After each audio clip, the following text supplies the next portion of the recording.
Morning. I'm English, by the way.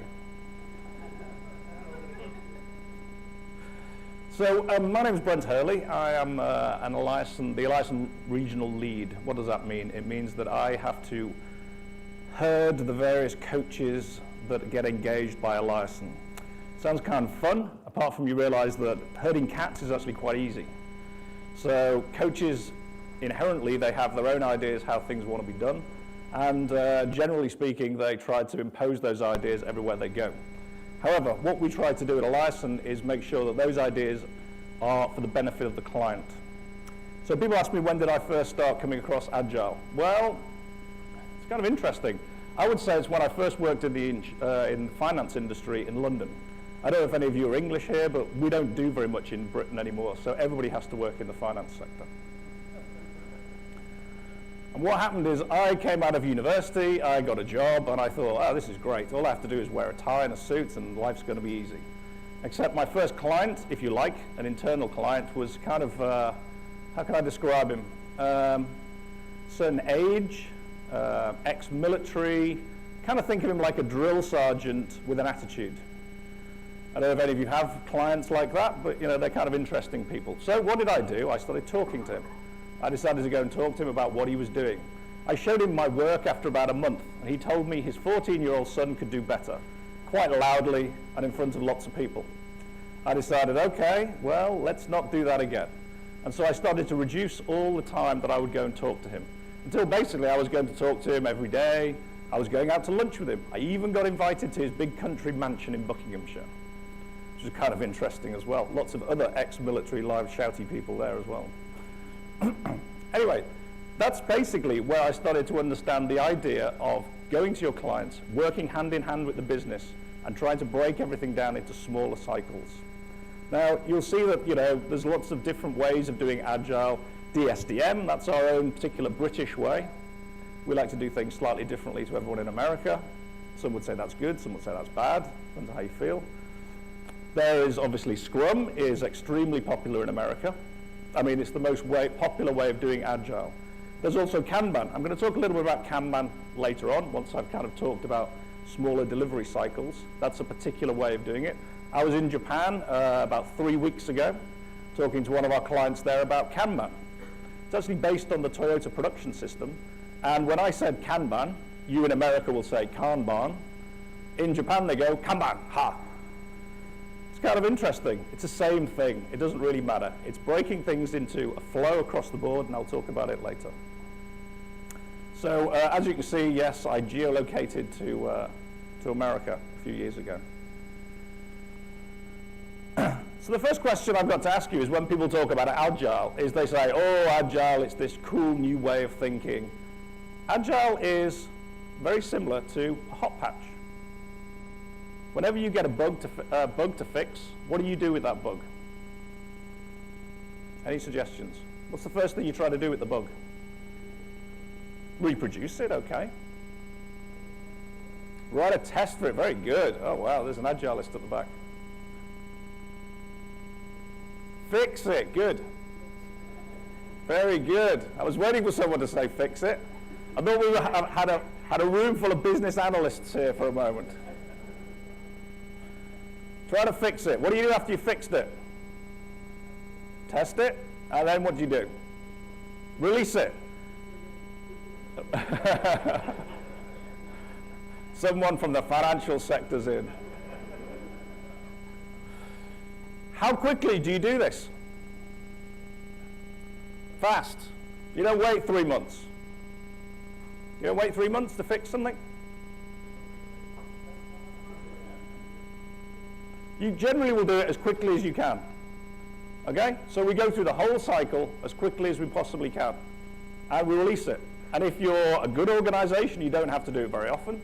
And if you're a bad organization, you have to do it all the time. If you're a good organization, generally these are called freak out moments. The CEO comes stomping into the development room and says, why do we have to do a hot release? If you're a bad organization, the CEO just thinks it's perfectly normal.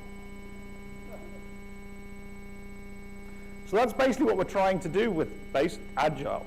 Okay? The first place that I normally do anything in an organization When we go in as a liaison, they say, can you do it with new development? The answer is, of course we can do it with new development. But let's have a look at what you're doing with your bug fixes.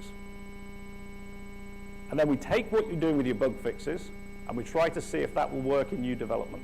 And you'd be surprised how often you can make things work in different parts of the organization. So what we're trying to say is, so I'll have to put it into brackets here. In lean economics, lead time and cycle time are actually different things, okay? Lead time is generally considered to be concept to cash. Cycle time is the delivery time. Now, I've deliberately just talked about cycle time here. You will only hear me talk about cycle time. And that's really so I don't get the two confused.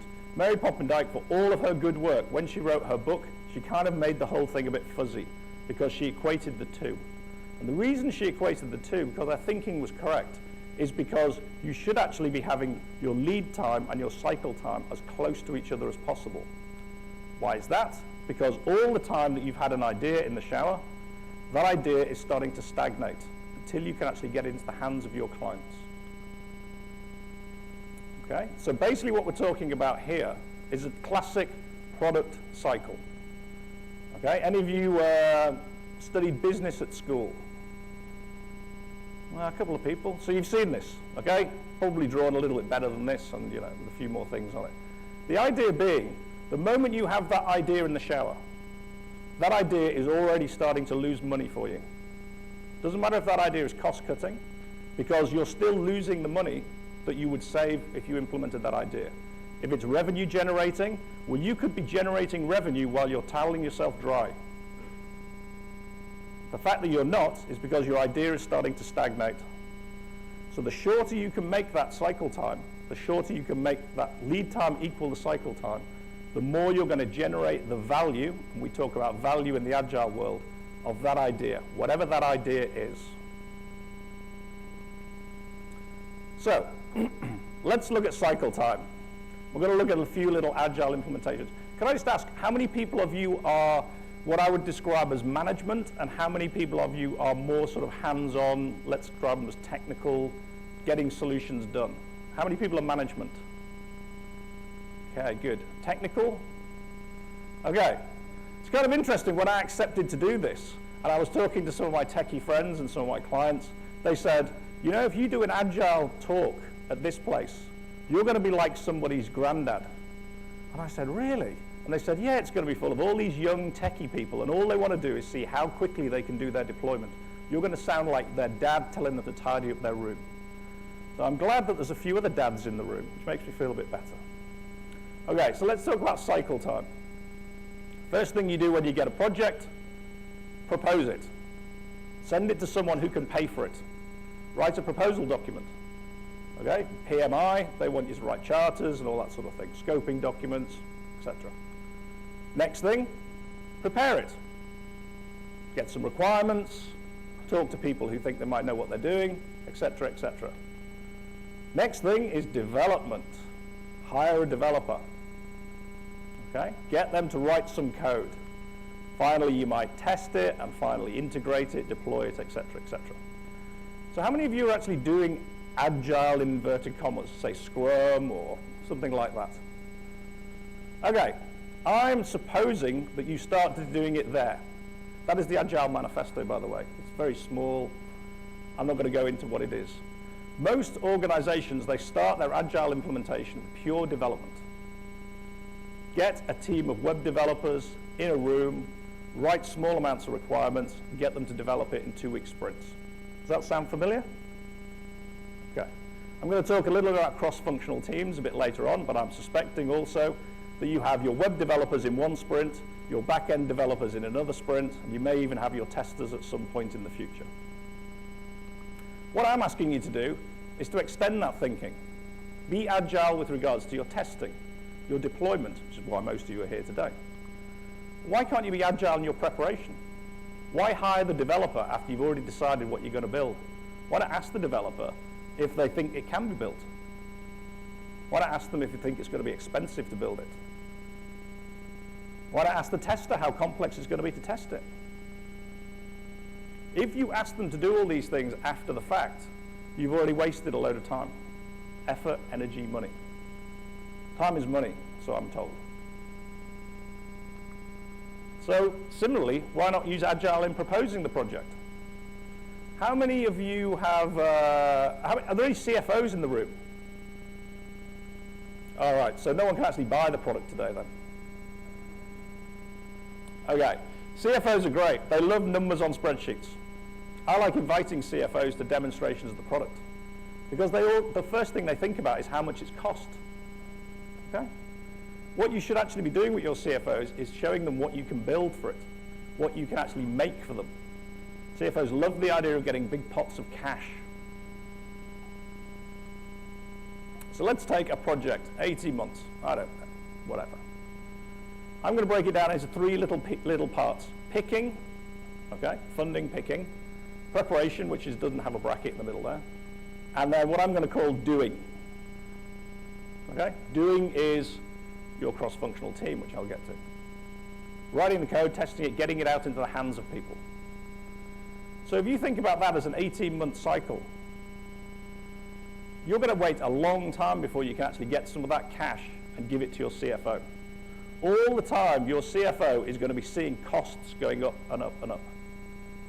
Every CFO I know will start to sweat. They'll start to feel uncomfortable, and they'll start to ask you, when is it going to be done? Does that seem familiar? No? Oh, okay. The reality is that most people in organizations, especially the top tier, they're constantly concerned about what they've spent and what they're going to get back from it. The longer you make them sweat, the more uncomfortable they're going to feel. The more uncomfortable they're going to feel, the more they're going to watch what you're doing. The more they watch what you're doing, the more they're going to interfere. The more they interfere, the more they slow everything down. The more they slow everything down, the less you can do your job. So it's kind of important that you give them something back. How do you give them something back? You break everything down. I should have shown you that before. You break everything down into a smaller cycle. So now your CFO is not sweating on 18 months. He's only sweating on 3 months. Now he might not get the bigger pot of cash, but he might just get the smaller pot of cash. So instead of saying, after 18 months you'll get $1 million. Sounds nice.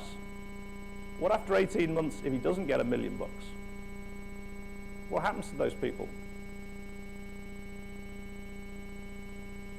Healthcare.gov, anybody? It's a reality.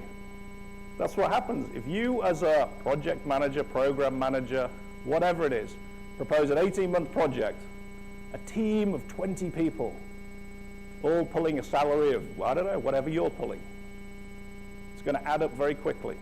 And if you get it wrong, someone pays the price. Over 3 months, the price is less. You might not lose your head, you might just lose an arm. Well, that's the reality, isn't it? So if we can break it down into 3-month cycles, then what we can do is we can make those 3-month cycles happen more and more often. So now what's happened to your CFO is he's sweat on 3 months. It could be a female, sorry, I shouldn't be so sexist. They have sweated on 18 months. They've sweated on 3 months. And then every month after that, they're getting something else. Now the whole point about what we're trying to do in the Agile world is you get a small amount each increment. A small amount each iteration as we talk about it. In the Scrum world, it's each sprint. Scrum has their own whole vocabulary. Good old Ken, he likes to reinvent things. So what we're trying to do is we're saying that the senior executives, after 3 months of waiting, maybe after 1 month of waiting, maybe after 2 weeks of waiting, they will start to see things happening. They'll start to see that money roll in. Now, economics tells me, my wife's an economist, she tells me things all the time, that if I get $100,000 and I put them in the bank, after they've sat in the bank for 18 minus 3, 15 months, it's going to be worth more than $100,000. So therefore, if I have to wait 18 months, I'm going to get less money than if I can put that money in the bank before then. The other thing is, if I have my big project and I don't get my $1 million, at some point somebody's going to spot that. You can trend it on graphs, you can put metrics, you can measure sales, you can measure feedback, you can measure customer satisfaction. It doesn't matter. You can measure pretty much anything. And at some point, it's going to flatline or it's going to dip. CFOs watch things like that. That's what they do. They watch graphs of sales and revenue and cost cutting and all sorts of fun things. If it starts to dip after about 5 months, what do you think they'll do to your project? Any suggestions? They'll pull it. But I'll tell you this, it's better to pull it after 5 months than after 18. And I haven't met a single senior executive that would happily invest in a failing project for 18 months instead of a failing project for 5 months. That's the reality. So, let's look at delivering value. This is where I start to get all mathematical on you. Don't worry, it's only about 2nd grade. Let's assume we're going to deliver some value. Okay? Cost cutting, revenue, whatever it is. Okay? We need to measure how long it's going to take to deliver that value. That's why I'm talking about cycle time. The next thing we need to consider is how much are we delivering? Okay? Are we delivering, I don't know, how much code can you write in 18 months in your organizations? 500,000 lines? Seem reasonable? Yeah, 500,000 lines of code. Let's call it 40 cubic meters. What we need to do is we need to measure when did we decide to actually start this, and when are we going to actually deliver it? What happened there? Let's try that again. Okay, and your rate of delivery, I told you it was complicated, the mathematics here, is going to be how much you can deliver over how long it takes. So how can we increase that rate of delivery? There's only 2 things you can do. Any suggestions? Decrease the cycle time. Decrease the cycle time. What's the other thing you can do? Increase the payload. Okay, anybody here in charge of QA teams? Okay, good. 2 people. I think a few of you are hiding out there. Anyway. If I increase the payload, what happens to my QA effort? It increases. If my payload is 2 plus 2, it's quite easy to test. If my payload is 2 plus 2 plus 2 plus 2 plus 2 plus 2 plus 2 plus 2 plus 2 plus 2 plus 2 plus 2, it is how big? Let's see how many you can get to 5th grade maths. How big is that payload going to be? Yeah, it's not actually 10 times, it's to the power of 10 because of the number of test cases you have to write. So when you start to think about the number of times that you increase that payload, you're actually making that testing effort to the power of, as opposed to times. Really, really does go up exponentially. Which is why, fine, if you want to increase your payload, expect it to take longer. And you're welcome to try this. Try it in a very, very small situation. Try writing test cases for 2 plus 2 plus 2 plus 2, 10 times 2 plus 2, whatever it is. Do it statistically when you get home. It's kind of interesting. So increasing the payload is counterproductive. So therefore, the only thing we can do is decrease the cycle time. Okay, good. Have I made that argument? Anybody want to argue against that? Because the whole presentation is based on that. Okay, let's assuming we're delivering 40 meters of cubic, whatever it is. Oh, this is the example. I should have already talked through the example.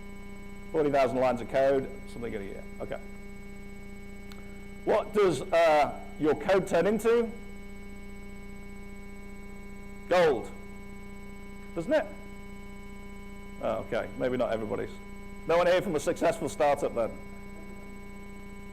No, I can understand nobody is here from a successful startup. Okay. So I'm going to talk to you a little bit about Kanban. Kanban is I don't know if I can even describe it as a framework. It is a process, I guess. It's very loose. It's an Agile implementation. Agile, for any of you who don't know, it's 4 values and 12 principles. I'm not going to give you a day's training session. You have to come and you have to get me to do my daily stand-up routine if you want me to do that. Basically, it's a very simple system of producing software. Now, Kanban itself comes from the Toyota production system. And organizations like Lonely Planet in Australia, they will use Kanban for everywhere in the organization. Legal team, marketing team, sales team, and even the software team. What they're actually trying to do is measure the flow across the board. There are only 6 or 7 rules of Kanban. I think they've added one. And they're very, very simple rules. So therefore, go to Wikipedia, go to kanban.org, see what they are. It's pretty much a free-for-all type scenario, which is why if you're implementing Agile, you will rarely start with Kanban. And the reason you will rarely start with Kanban is because the lack of structure. However, if you go through something which I'd consider to be highly disciplined, like Scrum, some of you are probably going, is Scrum highly disciplined? It is actually highly disciplined. You can very easily make that transition into Kanban, and in Kanban, you don't have any of those great events or meetings. So you save 20% off the top line. How many of you can implement a new process and save 20% off the top line? Good. Talk to my booking manager at the back. We'll save 20% in all your processes. I'm only joking. What is Kanban? The 3 things I'm going to talk to you about Kanban are the work is visually managed. Okay? You can see it. We talk about information radiators. I don't know if some of the Scrum implementations you have, if you have sticky walls or anything like that, or boards on the wall. The idea is anybody can see anything at the same time. It's an information radiator. If the information on the wall doesn't mean anything to you, it is pointless. It is a waste of time. And when I say you, I mean every single person in this room. If the burn down charts don't mean anything to you, they are a waste of time. So therefore, all of these metrics should be simple, they should be public, and they should mean something to everybody in the organization. Why do you have a board? It's quite simple. If the CEO wants to know what's going on, or the CFO, because I like to bash CFOs, they should look at the board. They shouldn't pick up the phone and call a developer. Why not? Distraction, because a developer should be developing. They should be writing code, writing their test cases, writing their automated tests, thinking about the quality, thinking about the best solution. They shouldn't be answering a silly question like, is my thing done or not? When you can see if it's done or not from the board. Okay? What's the second thing we should think about with Kanban? It has work in progress limits. Why does it have work in progress limits? Okay, I'm going to ask a very simple show of hands. How many people have tried to brush their hair and brush their teeth at the same time? Okay, how did it go? It didn't. Look, I've got hardly any hair and I can't do it. Okay? If any of you don't believe me, try it when you go home tonight. You might not need to brush your hair again, but try it as an experiment, because let's face it, you'll need to do it again. One of those 2 things will not be done optimally. The concept behind Kanban about work in progress limits is concentrate on one thing. There's the Pomodoro timer. Has any of you heard about that? Pomodoro timer? Okay, it's a very simple timing exercise. It's about focus. Any of your children have problems focusing at school? You might want to think about this. It's a good way of getting them to concentrate. You get a small timer. They used to be in the shape of a tomato, hence the Pomodoro. You set it for 25 minutes, and you focus for 25 minutes. And at the end of the 25 minutes, you get up, you walk around, have a coffee, whatever, have a cigarette if you smoke, I don't know. Don't go and have a beer, because you've got to do it for another 25 minutes. That's the idea. So you concentrate on one thing, give it a small amount of time, give it your ultimate focus, see what the result is. When I have organizations that come to me and they say, oh, developer X, oh, he never gets anything done, oh, he's all over the place, his time management is terrible. How many things do you have him doing at the same time? Oh, only about 5 or 6. Well, actually, that's not his problem. That's not the developer's problem. That's the manager's problem. If you want to see how somebody is performing, you take everything away from them. Get them to concentrate on one thing. It's the easiest way of assessing someone. Don't give them 20 things to do. Give them one thing to do. Now, the way I've actually put this here is the work in progress limits. We put them as more like a speed bar. So in other words, it is highly advisable to put work in progress limits. But let's face it, you're an organization, you have context, you have difficulties, you have complexities. So therefore, I would think of it more like a speed bump. Do you call them speed bumps on the side of the freeway? You know, if you drive to the left too much and it goes... Okay. Bumper strips. I've learned something. Rumble strips. All right, I've learned something. Okay, great. I can tell my wife that I learned something tonight. That's why we put work in progress limits. Now, the other thing about Kanban, it is a pull system. What is a pull system? Well, I've got a few animations to show what a pull system is. So if we try to pull the task there into the next column, we can't because it's already full. So how are we going to be able to get something into that column is we have to pull it from the end. Now, a pull system is very different to what I call a project management system. What is a project management system? It's where the CFO or the CEO or whoever it is pulls a project manager into a room and says, I have a new project for you.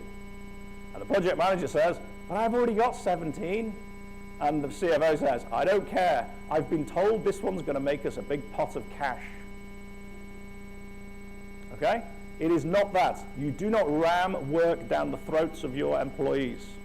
You wait for them to finish what they've done and they take more work. So a certain amount of maturity is necessary. So what happens is all the people are engaged on something. If you want this to be a pull system, you actually have to take which of these items. What do you need to work on?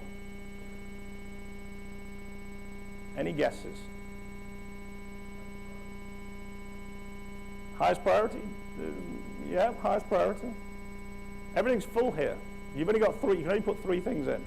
Is my flashy thing working? You can only put 3 things in each column. Any suggestions?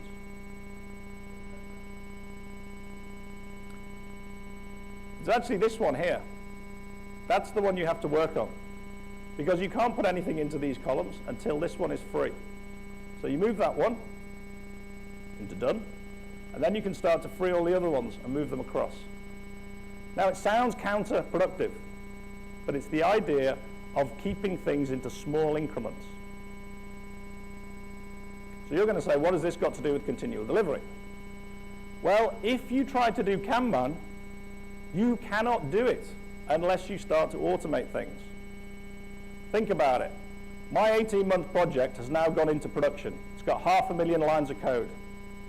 I need to tweak it. I need to add a small, tiny 2-day tweak. What does that mean for my testing? What do I have to test? I have to test everything again. And if I do another 2-day tweak, what do I have to do for my test? I have to test everything again. Now, I'm not going to start going into automated testing, but I actually believe that you can actually kind of separate the build from the test. The problem is that when you start going into that sort of mode of separating everything off, you start to understand that the whole thing is a large ecosystem. And as Kurt said, you start to bump up against architects. And I will openly admit that I've been thrown out of a few organizations for standing on the toes of architects. You know, when an architect says, oh, this is the architecture I've been working on for 25 years, and I start looking at it and I say, you know, you can't do automated builds with that architecture. And they say, well, I've been working on it for 25 years. We'll carry on doing it the way we want to. People get upset. So you have to be prepared for that as well. You know, all the youngsters in the room who think they can change the world. Well, you can only change the world by actually asking somebody to help you change it. Okay, a bit of philosophy there. Okay? So Kanban, while I believe it is a very, very efficient way of working, you're not going to be able to get it to work until you start to think about automated builds, automated testing, architecture, coding standards, thinking about it, attitudes, way of working, all those things. and it's an ecosystem of stuff. We've got clients that go from 2 to 3 days of manual builds to 30 minutes. They put automated build solutions in process, and they get an incredible uplift in efficiency. If you're working in an agile way, let's say you're using Scrum and you're doing 4 builds every 2 weeks, that means that you've gone from somebody whose full-time job it is to manually build to somebody who only does it for a morning. That is a big cost savings. If I could save you all that money, I think you'd probably employ me tomorrow. I don't think I can do that, unfortunately. But that's the reality. The question about cost savings is, I believe in a large waterfall environment, you will have cost savings. Why will you have cost savings? Because of your bug fixing. If you have a product which is 500,000 lines of code, and you have to deploy that product every 2 months, the fact that you've got automated builds, automated tests, means anything you haven't touched is still there. Nice thing about computers is they still do what you want them to do. Well, that's not technically true. They still do what you tell them to do.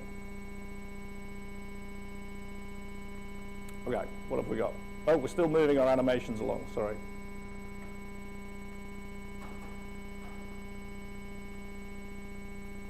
Okay, how does Kanban work at a more of an enterprise level? It's basically the same idea. You still have your teams working together. Now, what does this mean for your automated build scripts, automated testing scripts, etc., etc.? Well, we believe that the team should be empowered to do that. If you have to put your local build into an integrated development, into an integrated testing, into a pre-production, into a beta environment, it's still probably a very, very, very similar build process. Should be a very similar testing process as well. So if you write the scripts to take it from your local environment into your integrated environment, whatever that is, you can get the same scripts to put it into production. How many of you do manual builds at 2 o'clock in the morning? Yeah, a few people. It's not very nice, is it? It'd be nicer if you get the computer to do it. But let's face it, computers are quite happy to work at 2 in the morning.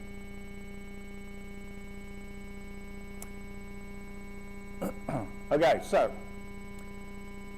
continuous integration, kind of what we were talking about, but I kind of want to change that to continuous everything.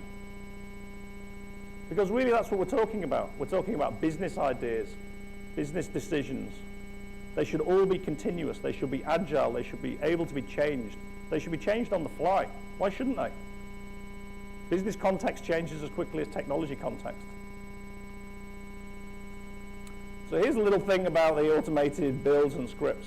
What I'm proposing is taking human beings and allowing them to be human beings. How many of you have asked your children to do something 5 or 6 times? After a while, it kind of becomes a bit annoying, doesn't it? Because they don't listen to you. Nobody likes to do something 5 or 6 times. People like to do it once, and then they like to maybe refine it. And after that, they're quite happy just to let it happen.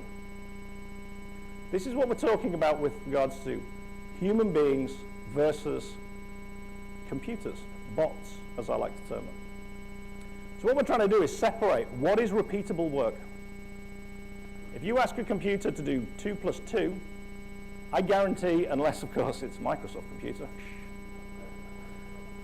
Ooh, controversial. It will give you the answer 4 every time. If you ask a human being to do it, having been deprived sleep for 4 days, they might come up with a different answer. That's the difference between human beings and computers. They don't need sleep.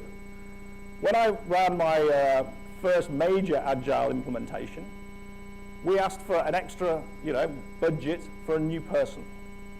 And my boss said, "What's that person going to do?" So they're going to help with the testing. They're going to help with the building and the testing effort. And he was like, "Oh yeah, great, we need some of that, we need some of that." We bought a computer and some software. When the auditors came around about 6 months later, they did a head count. And they said, Brent, we only count 14 people and there's budget for 15. I said, I know, there's somebody under the desk and he works weekends and nights. That's the reality. Cost saving, it depends how you define costs. Once you've written that script once, and if you write it correctly, and you put all the scripts in a nice nested way, and you don't do it as one long big script, recorded macro or whatever it is, you will be able to repeat all that code. You know, this is coding 101. I shouldn't have to tell you all this.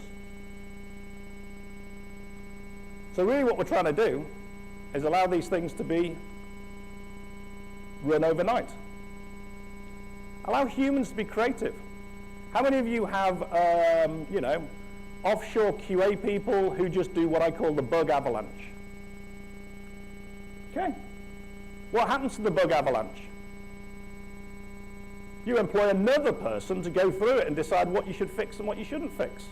So you're actually employing two people. That sounds to me like excessive. Instead, what you can do is you can get a computer to test exactly what you want it to test. You can get a computer to build it exactly as you want to build it. But before that, as Kurt said, you might have to think about your architecture and your coding standards and the people you've got doing the job. Now, luckily we've only got a few QA people here, but a lot of organizations have started to see a big upswing in automated testing if they start to starve the developers of QA resources. Why does that happen? It's quite simple. Developers are lazy. Sorry, they're efficient. Developers are efficient. I know, I used to be a developer. You know, ask me to do something once, I'll do it. With glee, with joy, in front of a whiteboard. Ask me to do it again and I'll kind of do it. Ask me to do it a third time and I'll downright refuse. I'll find something else to do. That's what developers are. They are builders of things. Once you've built one house out of Legos, do you want to build the same house out of Legos? No, you want to build a different one. That's what developers are like. So it's an interesting way of thinking about how you actually go about this. In your teams, in your organizations, you probably have what I'd describe as a brain trust of deployment. If you take away that brain trust of deployment, who's going to do it? The teams are going to have to do it. If you make them do it once at 2 in the morning, they're going to start rebelling. That's why you can buy tools to allow them to do it at 2 in the morning. Okay. So we're going to move. I'm going to kind of bash you over the heads a little bit, some of the agile stuff that we saw before about cross-functional teams. And I'm basically going to talk a little bit about, you know, projects. I used to be a PMP. I still am a PMP. Shh, don't tell anyone. Now, what happens in most projects is every manager tries to be as good as they possibly can in the project. That's generally what happens, so that the BA manager gets all the requirements. The dev manager writes the code as quickly as possible, gets his team to. The QA manager finds 5,000 bugs, and everybody feels as if they've done the project to the best of their ability. The problem is, it generally doesn't hit what the project wants. When I was doing PMBOK, and when I was, you know, teaching PMBOK, because I thought that's what you all did in America, I used to say, write a charter. I don't remember ever saying in the 5 days after write a charter, go back and reread the charter. That's the problem. You write it, you leave it there. What we're trying to do in the Agile world is reread everything every 2 weeks. In fact, more than that, every day. So this is where Scrum comes from. Quick history lesson at the very bottom there. That looks like a rugby scrum. I don't know if any of you are familiar with rugby. But what we're trying to do is break down silos. If I go to my best project manager and I say, I have a project that will make us a load of cash, what am I going to get? Any suggestions? Best scenario, what am I going to get? Am I going to get what's in my brain? Hands up who thinks I'm going to get what's in my brain. One person. Okay, good. You must be very good at your job. Am I going to get what the BAs has in his brain or her brain? Am I going to get what the developers got in their brain? What about the QA person? Am I going to get what's in their brain? The reality is you don't know. It's all about interpretation. As the work gets passed from function to function to function, it depends on the interpretation. When I was a developer, I used to get 400-page documents. Like I said, I worked in the financial sector. That's a joke, by the way. Maybe it's not. I used to get 400-page documents. So what did I do with my 400-page documents? Because I was a developer, I used to read the first page. And then I'd kind of get bored in the second and the third. And then I'd flip to page 76, and I'd read that, and then I'd flip to page 84, and I'd see a diagram of a table or something, a database table, and then I'd go to the conclusion. And the conclusion basically said, and it will work. So I thought, great, I'll build something that works. When that document then got passed to the QA, guess what they did? They did the same thing, except they didn't read page 76, they read page 84. And instead of 123, they read 128. So as a result, there was interpretation. In Agile teams, we're basically squashing that together. Sit them in a room together. You don't have to sit them in a room together. But the closer you sit them together, the more video conferencing you have, the closer their communication, the less interpretation you're allowing them to have. Now that doesn't mean that one person has the solution. It means they collectively have the solution. Collaboratively, they will have the solution. Now the other thing about teams, this is baseball apparently. I'm reliably informed by my American colleagues that these are all the best baseball players. I mean, I really don't know. I was going to put soccer up there, or football as I like to refer to it, but unfortunately England's not doing too well, so I'm not going to go anywhere near that. The whole point about this is, if you get these guys and you put them together in a team and you ask them to play in the World Series, having spent a week together, how do you think they'll do against a team that's battle-hardened over a season and won through the playoffs? Any team. They will. They will lose. Why will they lose? Because Tuckman showed us a great model in 1965, and it's all about teams gelling together. How many... Yeah, I'm going to ask that question. The other thing I'm going to talk about is multitasking.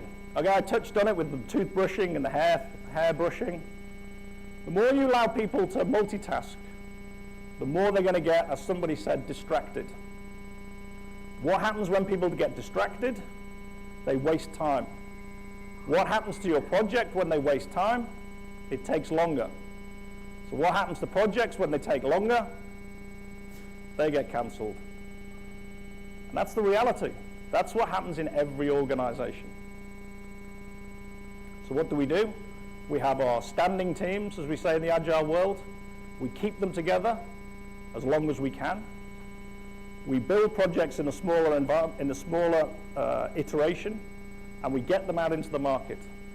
That's basically what we're trying to do. Now, Kurt talked about value stream mapping. We did that with one of our clients, and we actually had the CFO in the room. And at a certain point, look, the exercise is very simple. You take a project, you line up all the things that add value, and you line up all the things that don't add value. You go through the project plan, and you see what happened. And all the things that added value, you put a green sticker next to. All the things that didn't, you put a red sticker next to. You put a monetary value against every day, and you work out what you cost and what you wasted. The CFO in the exercise stopped halfway through. I said to her, Jamie, what's the matter? And she was kind of very emotional at the point, and she said, we've written off $250,000 there, $500,000 there, $250,000 there, $1 million there. We changed technology, that cost us $500,000. I said to her, are you still in business? Because that's what happens. So exercises like that are all very interesting. And what we're trying to do, as we talk about in the Eliasson group, is sift out the gold. Try to reduce that wastage. It's all lean thinking. I didn't invent it, trust me. I'm not that clever. No disrespect to all of you guys, but if I had, I might not be here. So what do we do with our standing teams that are building our small increments? We arrange them around products. Lines of business, if you like. Now you can have multiple teams looking at multiple products. No harm in doing that. You just have to make sure they communicate across. Okay? Here's our enterprise agility model, you'll notice that there are lots of ways of scaling Agile. There's SAFe, DAD, disciplined Agile delivery. We've kind of, this is our thing, which is we will be extremely flexible, but the whole point about it is scaling up. We try to put structures in place that allow you to scale. We make sure that if you have your scripts embedded in the teams, there is a way of coordinating them across teams. We make sure that if you're doing UX work, how does it not look like Frankenstein? Google, I don't know if you remember Google. Anyone heard of them? Well, about 2 years ago, maybe 3 now, they had a load of products. I don't know if you've heard of them, things like Mail and Drive and stuff like that. But at that time, they all looked completely different. They did. They were an absolute big mess. And so what they do is that they started consolidate, and they put cross-functional team, they call them guilds. I think it actually might be Spotify called them guilds, I can't remember. Guilds where cross teams would analyze the best way of doing things. Technical solutions, deployments, automated testing, it doesn't matter. You all need these type of solutions. UI is just the easiest one to visualize. So cross teams, you have to work together. There's some recommended reading. And that's me.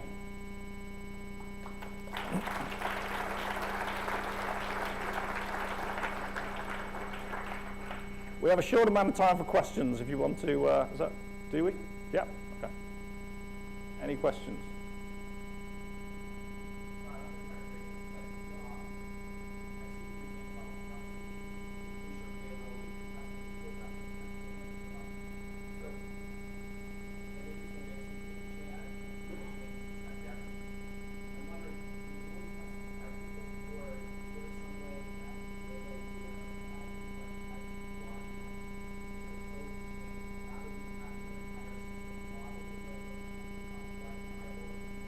You would have to if that's what you wanted to do, yeah.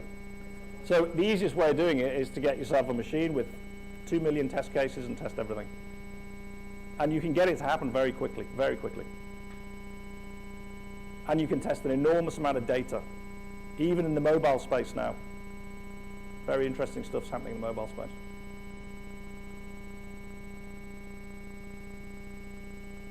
Cool, great, thank you. I'm glad I didn't do a town hall.